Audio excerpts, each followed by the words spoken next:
बिस्मिल्लाहिर्रहमानिर्रहीम। हमने बात की थी कि जी दो तरह के रिएक्शंस हो रहे होते हैं। फोटोसिंथेसिस में दो हिस्से होते हैं। एक लाइट डिपेंडेंट रिएक्शन है जो रोशनी की मौजूदगी में होता है, एटीपी और NADPH2 बनते हैं। और फिर लाइट इंडिपेंडेंट रिएक्शन है जो एटीपी और NADPH2 की मदद से होता है, रोशनी उसके लिए ज़रूरी नहीं है। तो बेसिकली ये एनर्जी कन्वर्जन फेज है, यानी कि लाइट एनर्जी को पोटेंशियल केमिकल पोटेंशियल एनर्जी में स्टोर कर लिया जाता है एटीपी और NADPH2 की फॉर्म में, और ये काम करते हैं आपके फोटोसिंथेटिक पिगमेंट्स।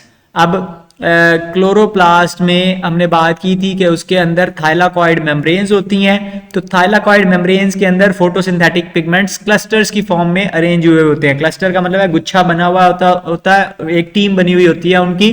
तो ऑर्गेनाइज क्लस्टर्स हैं। इन क्लस्टर्स को हम फोटो सिस्टम्स कहते हैं, यानी कि लाइट कैप्चर करने का सिस्टम है। तो ये एफिशिएंटली लाइट को एब्जॉर्ब करते हैं, यानी कि जिस भी एनर्जी वाला फोटोन आ रहा हो उसको कैच करते हैं, थाइलाकॉइड मेम्ब्रेन में मौजूद है।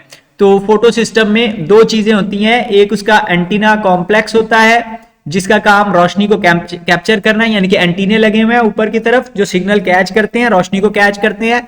और फिर रिएक्शन सेंटर है जहां पे एक्चुअली रिएक्शन होना है, यानी कि एक सेंट्रल रीजन है जहां पे रिएक्शन होना है। तो इर्द गिर्द वाले सारे कैच करते हैं फोटॉन्स को और रिएक्शन सेंटर को एनर्जी पास करते हैं। फिर रिएक्शन सेंटर उससे इलेक्ट्रॉन्स के साथ खेलता है।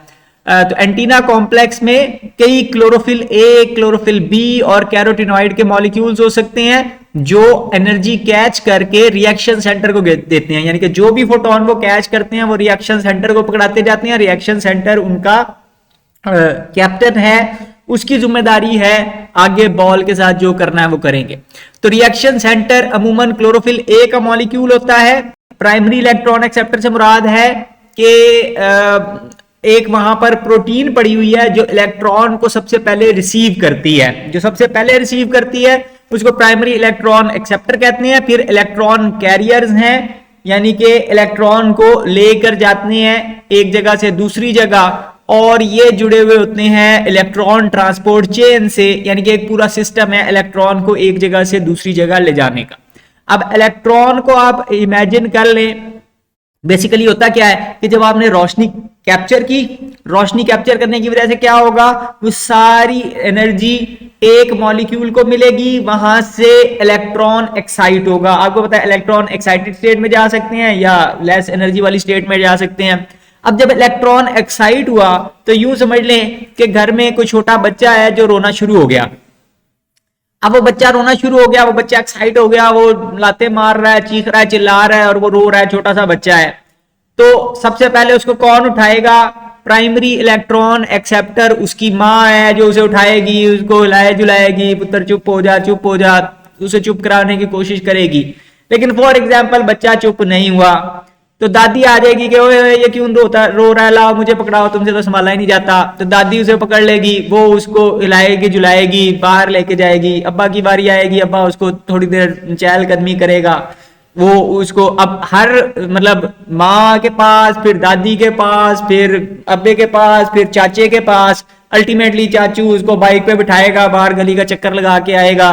तो फिर अब वो उसकी सारी एनर्जी, सारी एक्साइटमेंट खत्म हो चुकी होगी, फिर आके वो सुकून से अपने बेड पे लेट के अपनी जगह पे वापस नॉर्मल हालत में सो जाएगा। तो वो इलेक्ट्रॉन है जो हाई एनर्जी स्टेट में चला गया, अब उसके अंदर एनर्जी है। हर एक प्रोटीन, हर एक कैरियर उसमें से थोड़ी थोड़ी एनर्जी कम करता जा रहा है, उसको खिला रहा है, हिला जुला रहा है, उसको झूले दे रहा है। उस चक्कर में उसकी एनर्जी कम होती जाती है, एनर्जी ट्रांसफर हो जाती है उसमें से प्रोटीन को, और वो प्रोटीन उससे मुख्तलिफ काम कर सकती है और बदले में उसमें से एनर्जी कम होती जाती है। अल्टीमेटली वो अपनी नॉर्मल हालत में आ जाता है।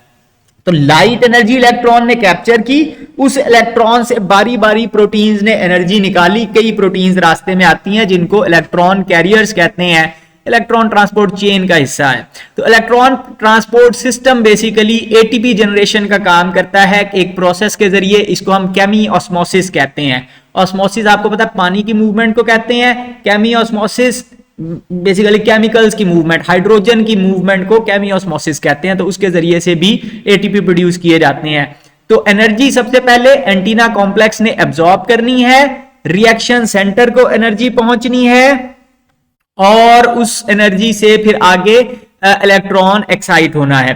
अब ओवरऑल फोटो सिस्टम्स दो तरह के होते हैं प्लांट किंगडम के अंदर या बैक्टीरिया वगैरह के अंदर। एक को हम कहते हैं फोटो सिस्टम 1, दूसरे को कहते हैं फोटो सिस्टम 2। और 1 और 2 को हमने नाम दिया हुआ है on the order of discovery, कि जो पहले डिस्कवर हुआ उसको हम फोटो सिस्टम 1 कहते हैं, जो बाद में डिस्कवर हुआ उसको फोटो सिस्टम 2 कहते हैं।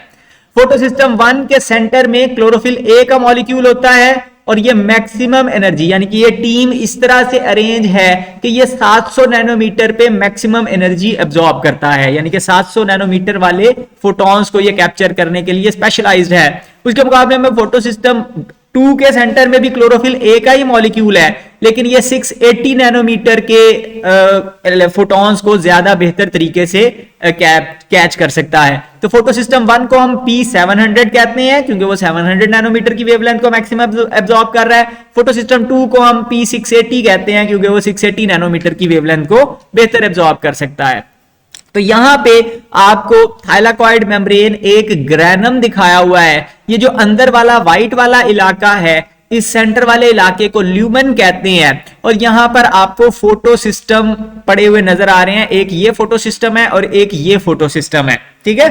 तो फोटो सिस्टम्स की जिम्मेदारी क्या है कि ये लाइट एनर्जी को कैप्चर करते हैं, इर्द गिर्द जो टीम मेंबर हैं वो लाइट एनर्जी को कैप्चर करते हैं और सेंट्रल क्लोरोफिल को एनर्जी दे देते हैं। इसी तरह यहां पर भी फोटो सिस्टम 1 में भी सेंटर में क्लोरोफिल ए का मॉलिक्यूल है, लाइट एनर्जी सारी टीम एब्जॉर्ब करती है, सेंटर में क्लोरोफिल ए को एनर्जी दे देती है रिएक्शन सेंटर में। तो ये दो फोटो सिस्टम आपको यहां पे पड़े हुए नजर आ रहे हैं। फिर इलेक्ट्रॉन ट्रांसफर चेन है यहां पर, और यहां पर एटीपी सिंथेज का मॉलिक्यूल लगा हुआ नजर आ रहा है। तो इस तरह ये आपको सिर्फ 4 कंपोनेंट्स दिखाए हुए हैं, लेकिन एक उसके अंदर ग्रैनम के अंदर हजारों की तादाद में ऑब्वियसली ये हो सकते हैं। तो प्राइमरी इलेक्ट्रॉन एक्सेप्टर है। हमने बात की कि जिस तरह माँ, बच्चा जब रोना शुरू करता है तो सबसे पहले माँ उसको उठाती है, तो इसी तरह इलेक्ट्रॉन जब एक्साइट हो जाएगा एनर्जी की वजह से तो सबसे पहले प्राइमरी इलेक्ट्रॉन एक्सेप्टर उसको रिसीव करेगा। तो ये फोटो सिस्टम के नजदीक ही पड़ा हुआ होता है। यहां पर अब इसको उसने प्राइमरी इलेक्ट्रॉन एक्सेप्टर हाईलाइट किया हुआ है। हाई एनर्जी इलेक्ट्रॉन्स को कैप्चर करता है और फिर ये आगे मजीद कैरियर्स को पास कर देता है, और इस दौरान एटीपी प्रोड्यूस होते हैं केमी ऑस्मोसिस के जरिए से। इलेक्ट्रॉन ट्रांसपोर्ट चेन जो नॉर्मली प्लांट्स के अंदर चलती है, इसको non cyclic electron transport chain कहते हैं, यानी कि बच्चे को जिन जिन हाथों से गुजरना पड़ता है उसको नॉन साइक्लिक कहते हैं। वो नॉन साइक्लिक क्यों है? वो नॉन साइक्लिक इसलिए है कि वो शुरू हुआ था अपनी माँ के बिस्तर पे रोना, फिर जनाब वो जो है माँ ने उठा लिया, फिर बाप ने उठा लिया, फिर दादी ने उठा लिया, फिर चाचू ने उठा लिया, घूम फिर के वो जाके चाचू के बेड पे जाके सो जाता है, अपने बिस्तर पे नहीं सोता, ठीक है। तो वो जहां से शुरू हुआ था वापस घूम के वहां नहीं पहुंचा, किसी और के बेड पे जाके सो गया। तो इसको हम non cyclic electron transport chain कहते हैं या non cyclic flow of electron कहते हैं। और इस दौरान वो इलेक्ट्रॉन दो फोटो सिस्टम्स, दो बिस्तरों से गुजरता है। इसके मुकाबले में एक और लेस कॉमन तरीकाकार भी है जिसको साइक्लिक फ्लो ऑफ इलेक्ट्रॉन कहते हैं, कि बच्चा जिस बिस्तर से रोना शुरू हुआ था, इलेक्ट्रॉन जहां से निकला था घूम के वापस उसी बिस्तर पे आके सो जाता है। तो इसको साइक्लिक फ्लो ऑफ इलेक्ट्रॉन्स कहते हैं। इसमें सिर्फ फोटो सिस्टम 1 इन्वॉल्व होता है, फोटो सिस्टम 2 नहीं होता। यहां पे फोटो सिस्टम 2 से कहानी शुरू हो रही है, फोटो सिस्टम 1 में जाके सो रहा है, लेकिन यहीं से शुरू होकर घूम के वापस यहीं पे आ जाए तो इसको हम साइक्लिक फ्लो ऑफ इलेक्ट्रॉन कहेंगे। इस दौरान में एटीपी प्रोड्यूस होते हैं। एटीपी की प्रोडक्शन को फोटोफॉस्फोराइलेशन कहते हैं। इंपॉर्टेंट डेफिनेशन है, पेपर में बार बार पूछी जाती है। फोटोफॉस्फोराइलेशन, फॉस्फोराइलेशन का लफ्जी मतलब है फॉस्फेट ग्रुप ऐड करना, ठीक है। फॉस्फेट ग्रुप किस पे ऐड करना है? एडीपी के ऊपर एक फॉस्फेट ऐड करेंगे तो एटीपी बनेगा। तो एटीपी बनाने के प्रोसेस को synthesis of ATP is called photophosphorylation. रोशनी की मौजूदगी में एटीपी बनते हैं। अब एटीपी दो तरीके से बन सकते हैं, साइक्लिक भी बन सकते हैं और नॉन साइक्लिक भी बन सकते हैं। साइक्लिक का मतलब है कि जहां से इलेक्ट्रॉन निकलेगा वहीं वापस आएगा। नॉन साइक्लिक का मतलब है कि जहां से निकलेगा उस फोटो सिस्टम में नहीं जाएगा, अगले वाले फोटो सिस्टम में जाकर रेस्ट करेगा।